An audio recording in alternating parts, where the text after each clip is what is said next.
Les damos la bienvenida a su tiempo devocional Palabra y Café, el aroma de la palabra del Señor en nuestros corazones, fortaleciendo nuestra fe. Con el pastor Richard Rodríguez. Por R12 Radio, más que radio, una voz que edifica tu vida. Bienvenidos. Para hoy en Palabra y Café, mis amados, dice de la siguiente manera: Señor, tu palabra actúa en mí. Es el primer documento, lo hemos dicho, del Nuevo Testamento escrito del Nuevo Testamento por Pablo, corriendo por allí el año 50 después de Cristo, en la ciudad de Corinto, en su segundo viaje misionero, estando solo allí y habiendo llegado luego Silas y Timoteo y Silas a acompañarlo, porque ellos habían quedado allí en Tesalónica y le trajeron algunas noticias de cómo estaban los hermanos allí, porque unos días, meses antes, semanas antes, había estado Pablo allí con ellos compartiendo el evangelio. Y varios hermanos o personas se habían convertido al evangelio dejando sus ídolos, y una experiencia de fe y de conversión y de transformación de vida extraordinaria.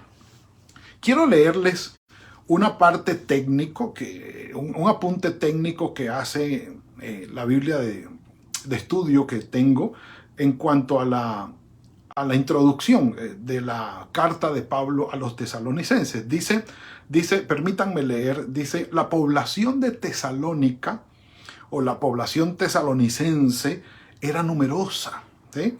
Estaba formada por una mezcla de residentes nativos y extranjeros, agrupados estos últimos, es decir, los extranjeros, en colonias de las más diversas nacionalidades por el lugar donde se ubicaba.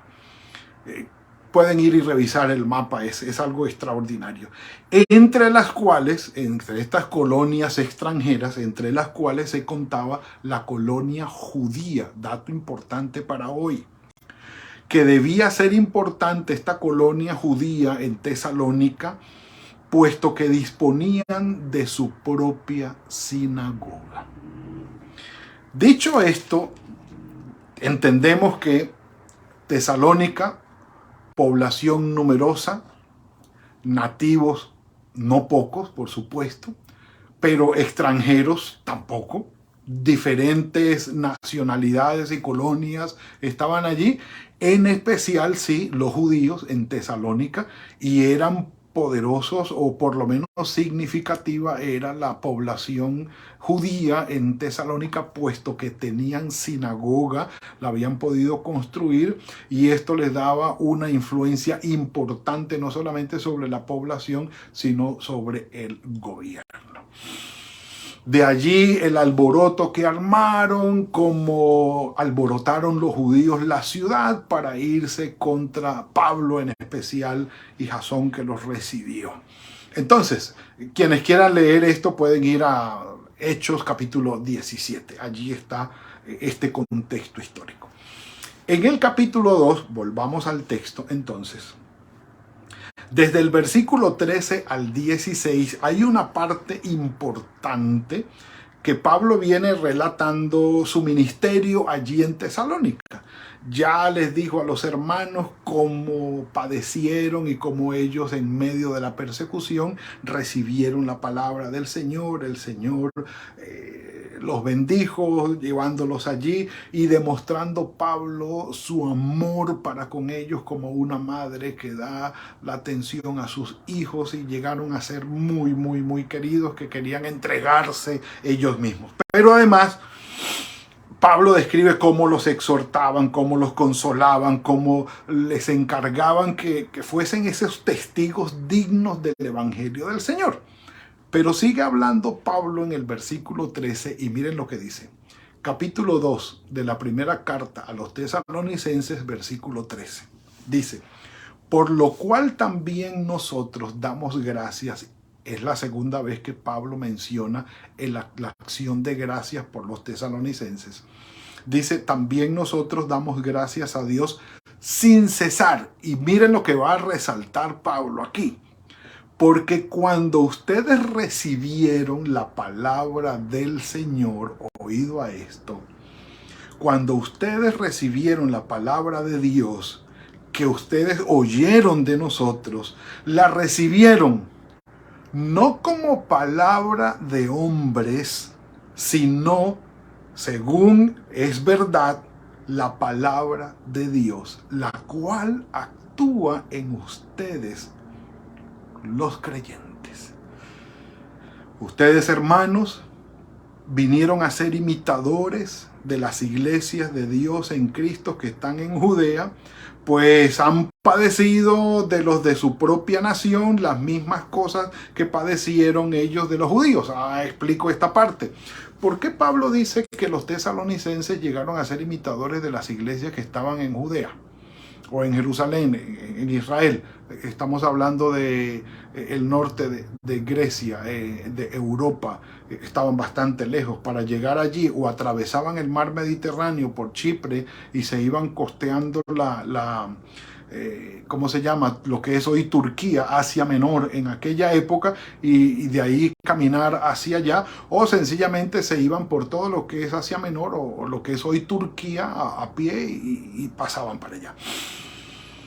¿Por qué Pablo dice esto? Porque los hermanos en Judea sufrieron, en Jerusalén y alrededores sufrieron la persecución de los judíos contra ellos.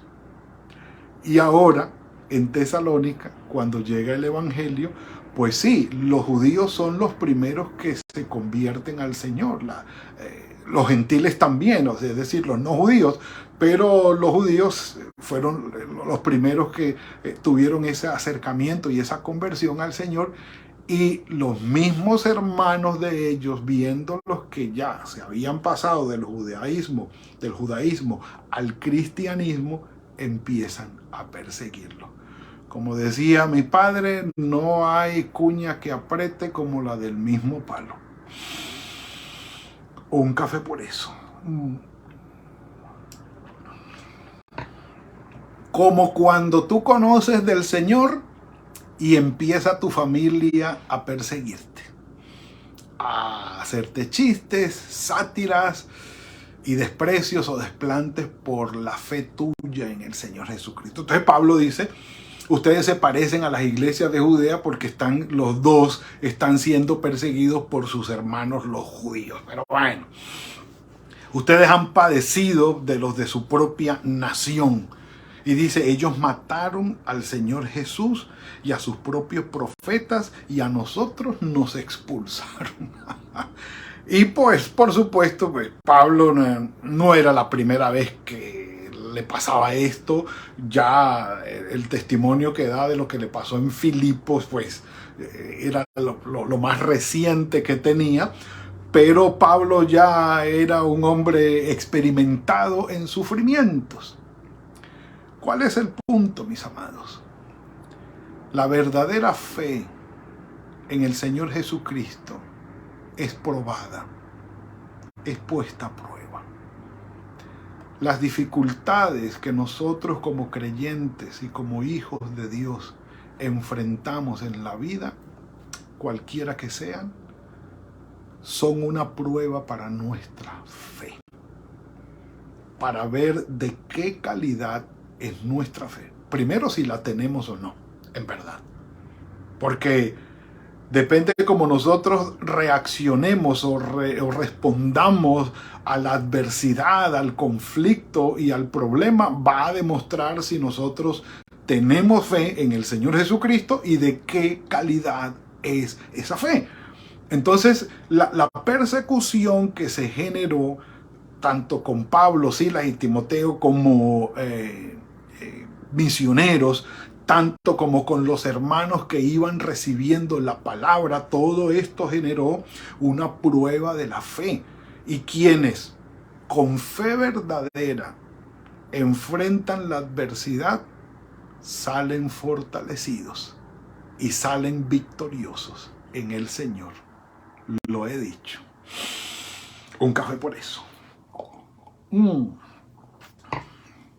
Está muy bueno, muy bueno. Y que el Señor nos bendiga, que el Señor nos bendiga. Entonces, ellos dicen, estos mataron, versículo 15, al Señor Jesús, a sus propios profetas, a nosotros nos expulsaron, no agradan a Dios y se oponen a todos los hombres. También, como decían, o como dice el famoso dicho, ni rajan, ni prestan el hacha, ni se quitan del rajadero. O sea, ni creían ellos como debería ser, y a los que querían creer, los perseguían y se los prohibían y se quedaban allí para ver quién más seguía, para hacerle oposición, para molestarlo, para generarles adversidad. Y dice Pablo, ustedes recibieron la palabra del Señor en ese contexto de adversidad. Poderoso, poderoso. Dice, impidiéndonos, versículo 16, hablar a los gentiles para que estos se salven. Es decir, a los que no eran judíos. De esta manera colman siempre la medida de sus pecados, y me llama la atención la frase que Pablo utiliza aquí. ¿Cómo es posible que podamos decir, o que pueda Pablo decir, estos personajes llegan hasta el tope de lo que se les pueda permitir en cuanto a pecaminosidad? Y uno dice, Padre Santo. Claro, Pablo después va a escribir Romanos y va a decir, la carta de Pablo a los romanos, y va a decir, cuando el pecado creció, la gracia sobreabundó. Pero aquí acaba de decir, estos personajes colman siempre la medida de sus pecados, pues vino sobre ellos la ira hasta el extremo. Y si hablamos de esta ira hasta el extremo, los que quieran buscar un poco más pueden buscar en Mateo capítulo 23, versículos 34 hasta el 39 para profundizar un poco en ello. Ahora, volvamos a nuestros versículos, mis amados. Esto, ustedes, que dice Pablo, ustedes recibieron la palabra no como palabra de hombres, sino como palabra de Dios. ¿Hay palabra de hombres? ¿Cómo le parece que sí? Es decir, podemos llegar a recibir algo como que no viene de Dios, sino de nosotros mismos. Claro, claro. No viene cargado de un poder especial, divino, que transforma el corazón. En otras palabras, no transforma, sino que informa. Es decir, solamente nos deja saber palabras, propuestas, tal vez algunas frases de ánimo, de aliento, y de vamos que tú puedes, el Señor te va a ayudar y toda la cosa, pero no hay una transformación, porque Pablo ya le había dicho a los ¿cómo se llama? A los tesalonicenses, estos mismos, capítulo 1, versículo 9, ellos mismos cuentan, es decir, la gente de Tesalónica contaba de nosotros, cómo nos recibieron ustedes y cómo ustedes se convirtieron de los ídolos a Dios para servir al Dios vivo y verdadero y esperar en Jesucristo. Los tesalonicenses daban testimonio de haber recibido la palabra como palabra de Dios, por cuanto había en ellos una transformación de vida inevitable, evidente. Y esto es también para nosotros el día de hoy, un café por eso. ¿De qué estamos hablando, mis amados? Sí, la adversidad prueba nuestra fe. Y la fe verdadera saldrá victoriosa. Pero ¿cómo hago yo esto? Es decir, ¿cómo me cercioro yo que en verdad voy por la fe verdadera? Si yo puedo dar testimonio de que ha habido una transformación en mi vida, recibiendo la palabra del Señor. Hay personas que han dicho, pastor, es que ya yo no soy el mismo. Y me quedo aterrado conmigo mismo. Mire que a mí antes me gustaba esto, yo hacía esto, no me gustaba esto y tal. Y ahora, en las mismas circunstancias, yo me quedo aterrado de verme y cómo no reacciono, cómo reacciono de otra manera. Ya no siento lo mismo. Algo pasó dentro de mí. No solo eso. La gente que rodea a esa persona dicen, sí, pastor, es verdad. Él o ella era antes así, así, así, y pasaba esto y esto y esto. Ahora no los conocemos. Amigos que antes eran pues los que estaban alrededor y le ayudaban en toda esa pecaminosidad, venían o vienen a casa para ver si es cierto de la transformación de este hombre o de esta mujer, y vienen con las mismas incitaciones e insinuaciones anteriores a la pecaminosidad y se encuentran con que, sí, Señor, ha sido transformada esa vida. Tú y yo, mi amado hermano, podemos recibir la palabra del Señor como palabra de hombres, sin ningún tipo de transformación ni de poder. Solamente información académica, histórica, de alguna manera espiritual, porque me da tranquilidad y me da paz escuchar la palabra y tal y tal. Pero mientras no haya habido o haya una transformación esencial del alma y del corazón, será palabra de hombres. Y hay quienes se limitan solamente a hablar de compórtate así, haz esto, no hagas esto, prohibido esto, admitido aquello, y empiezan a hablar de haz esto, no hagas esto. Y no, de cosas externas. Hay que hablar la palabra del Señor, nuestro Señor Jesucristo, muriendo por nosotros, trayéndonos el perdón de nuestros pecados. Detrás del arrepentimiento nuestro, el Señor dándonos una nueva vida y haciéndonos templo de su Espíritu Santo, transformados, nacidos de nuevo. Palabra de Dios. Ahora, ¿qué es lo que esto hace? Bueno, quiero compartir con ustedes uno de mis textos favoritos del Antiguo Testamento. El libro de Isaías o el profeta Isaías, en el capítulo 55, que está hablando en un contexto de cautividad, de sufrimiento, de adversidad, cuando Babilonia vino sobre Judá y sobre Jerusalén, destruyó la ciudad, el templo y se llevó cautivos todas aquellas personas.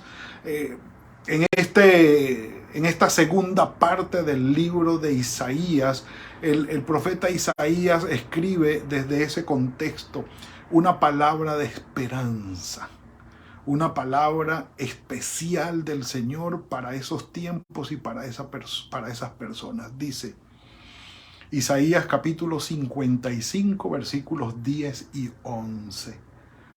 Porque como desciende de los cielos la lluvia y la nieve, y no vuelve de nuevo al cielo, sino que riega la tierra y la hace germinar y producir, y da semilla al que siembra y pan al que come, así como el agua y la nieve caen y surten ese efecto sobre la tierra, dice, así será mi palabra que sale de mi boca. No volverá a mí vacía, sino que hará lo que yo quiero y será prosperada en aquello para lo cual la envié. Mis amados, aquí hay algo importante. Damos gracias a Dios sin cesar, porque cuando ustedes recibieron la palabra de Dios que oyeron de nosotros, la recibieron como palabra, no como palabra de hombre, sino según es en verdad palabra de Dios, la cual actúa en ustedes. Pudiéramos preguntar, ¿Qué tanto ha actuado la palabra de Dios en ti? Y utiliza la palabra ergón, obra, trabajo. Es decir, que la palabra ha entrado o entró en los tesalonicenses y empezó a obrar, a trabajar, a quitar y a poner, a acomodar, a transformar. ¿Qué tanto ha trabajado la palabra del Señor en tu corazón? ¿La recibes como verdad de Dios o como una información chévere, agradable? Espero que haya trabajado y que siga trabajando, porque este énfasis que hace Pablo es especial. La palabra de Dios, la cual actúa, trabaja, obra y transforma la vida de ustedes, los creyentes. Que podamos decirle al Señor hoy: Señor, definitivamente tu palabra actúa verdaderamente en mí. Padre nuestro, gracias por lo que nos has regalado hoy. Palabra tuya, Señor, que transforma nuestras vidas y nos hace nuevos. Palabra tuya que transforma nuestros corazones, que nos fortalece, que nos guía, que nos ayuda, que nos muestra, que nos exhorta, que nos enseña. Gracias, Padre, por esto. Tu palabra no vuelve vacía. En verdad, hace su obra en nosotros. Bendito seas por esto, Padre. Encomendamos en tus manos el resto del día. Sigue dirigiéndonos en el poder de tu Espíritu y que podamos dar testimonio de que en tus manos hemos sido transformados en el poder de tu palabra y de tu Espíritu. En el nombre de tu Hijo Jesucristo. Amén y amén. Mis amados, que el Señor los bendiga. Ha sido la entrega para hoy extraordinaria. El lunes, si el Señor lo permite, vamos a ver la última parte del capítulo 2 de la primera carta a los tesalonicenses. No se imaginan el tesoro que hay escondido detrás de estas verdades. Mis amados, que tengan un día fructífero, que el Señor fructifique el trabajo de sus manos, que los bendiga y los guíe en todo en el poder de su Espíritu Santo. Buen fin de semana, que podamos congregarnos, que podamos estar en familia y nos veremos el lunes, si el Señor así lo permite, en Palabra y Café. Que el Señor los guarde. Gracias por compartir con nosotros este espacio de Palabra y Café. Hasta una próxima oportunidad por R12 Radio. Más que radio, una voz que edifica tu vida. Que Dios les bendiga.